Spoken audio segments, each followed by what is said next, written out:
Retour des vacances de la construction, retour au bureau, et vous avez probablement tous entendu la même question à la machine à café ce matin. Hey Félix, tu l'as-tu senti toi le tremblement de terre? Oui, pour la troisième fois ce matin, je l'ai senti, mais ça en a surpris plusieurs, par exemple, ce qui devrait pas être le cas parce que des tremblements de terre au Québec, c'est pas mal plus fréquent qu'on pense. Au Québec, en général, dans la province, on va avoir à peu près 450 séismes annuellement, ce qui est quand même important.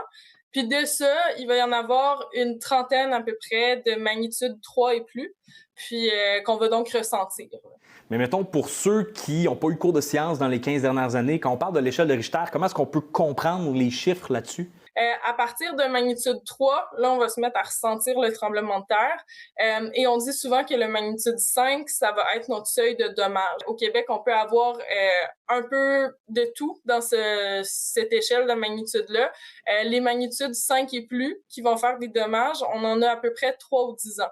On pourrait être tenté de croire le contraire avec la quantité de craques qu'on a sur les routes du Québec, mais on est dans une région qui est en plein cœur d'une plaque tectonique. Et là, dernière fois que je vous ramène dans vos cours de sciences, mais les tremblements de terre, c'est souvent sur les extrémités des plaques. Alors, comment est-ce qu'on explique qu'on en a autant? Mais c'est une situation un peu unique comparée au reste du monde. Au Québec, les explications sont associées à la dernière glaciation qui a eu lieu il y a 20 000 ans. Le glacier qu'il y avait sur le Québec il y a 20 000 ans a enfoncé la croûte terrestre au Québec. Et là, la croûte terrestre est en train de remonter tranquillement de ce poids-là. Et c'est ce qui fait en sorte que la croûte est en train de se briser de temps en temps là, pour accommoder ça. Félix, t'es où? Ben, juste ici, hein?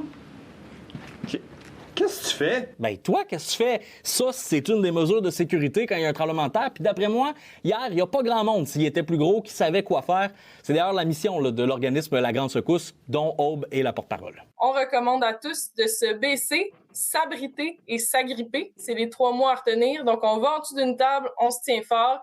La majorité des dégâts, ça va être, s'il y a un gros tremblement de terre, des bibliothèques qui vont tomber, des cadres qui vont tomber, on va les recevoir sur la tête. Donc, le meilleur comportement, en dessous d'une table, on se tient puis on attend que ça passe. Mais là, Félix, tu sais qu'il n'y en a pas de tremblement de terre, là. Ouais, je sais, mais je me dis que c'est pertinent de mettre l'accent sur les règles de sécurité. On ne sait jamais. À Québec, Félix-Antoine Audet pour Nouveau Info.